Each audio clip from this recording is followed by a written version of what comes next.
अधूरा खत। बारिश खामोशी से बरस रही थी। गली के निकड़ पर लगी पुरानी स्ट्रीट लाइट के नीचे एक अकेला सा लड़का खड़ा था। उसके हाथ में एक मुड़ा तड़ा लिफाफा था जो वो पिछले 3 सालों से अपनी जेब में रखे हुए था, मगर कभी खोलकर दोबारा पढ़ने की हिम्मत नहीं कर पाया था। उसका नाम अहमद था। अहमद हर शाम इसी वक्त इसी जगह आकर खड़ा हो जाता। लोग गुजरते, गाड़ियां शोर मचाते, बारिश आती और चली जाती, मगर अहमद वहीं रहता, जैसे किसी का इंतजार हो। वो लिफाफा दरअसल एक खत था, मरियम का खत। मरियम अहमद की जिंदगी का वो बाब थी जो वक्त ने जबरदस्ती बंद कर दिया था। वो दोनों एक ही मोहल्ले में पले बढ़े थे। बचपन की लड़ाइयां, स्कूल का रास्ता, छत पर बैठकर ख्वाब देखना, सब कुछ साथ। अहमद गरीब था मगर ख्वाब अमीर थे। मरियम खामोश थी मगर उसकी मुस्कुराहट पूरी दुनिया को रोशन कर देती थी। वो अक्सर कहा करती थी, अहमद, अगर हम कभी बच्छर गए ना तो तुम मुझे बारिश में जरूर याद करना। और आज बारिश थी, बहुत तेज। मरियम बीमार हो गई थी, एक ऐसी बीमारी जिसका इलाज महंगा था और वक्त कम। अहमद ने बहुत कोशिश की, लोगों से मांगा, काम किए, रातें जागी, मगर किस्मत पैसों से ज्यादा जिद्दी निकली। मरने से एक दिन पहले मरियम ने अहमद को वो खत दिया था। कहा था, अभी मत पढ़ना, जब मैं बहुत याद आऊं तब पढ़ना। अगले दिन मरियम इस दुनिया में नहीं रही।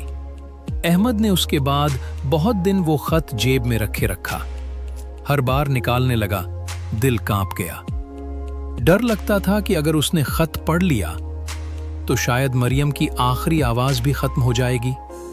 मगर आज 3 साल बाद बारिश में खड़े होकर अहमद ने कांपते हाथों से लिफाफा खोला।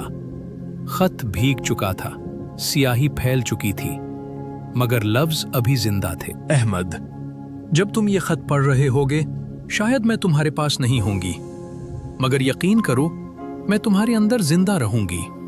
मुझे अपनी बीमारी से नहीं, तुम्हारी खामोशी से ज्यादा डर लगता था। अगर मैं ना रही तो खुद को अकेला मत करना, मुस्कुराना, चाहे झूठा ही सही, क्योंकि तुम्हारी मुस्कुराहट मेरी सबसे बड़ी ख्वाहिश थी। और हां, बारिश में रोना मत। मुझे लगता है बारिश में तुम्हारा रोना मुझे तकलीफ देगा।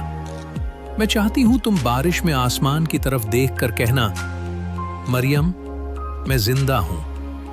खत हाथ से फिसलकर नीचे गिर गया। अहमद पहली बार 3 साल बाद जोर जोर से रोया।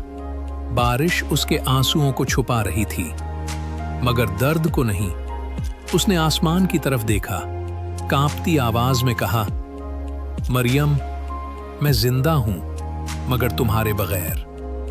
बारिश तेज हो गई और उस स्ट्रीट लाइट के नीचे एक लड़का आखिरकार अपने इंतजार से आजाद हो गया, मगर अपनी उदासी से नहीं। दोस्तों, अगर आपको किताबों की दुनिया पसंद है और ऐसी ही बेहतरीन कहानियों और नॉवलों के खुलासे देखना चाहते हैं तो बराहे करम हमारा चैनल सब्सक्राइब करें।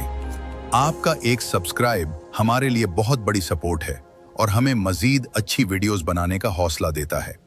मजीद ऐसी वीडियोस के लिए द उर्दू बुक्स क्लब को सब्सक्राइब करना न भूलें।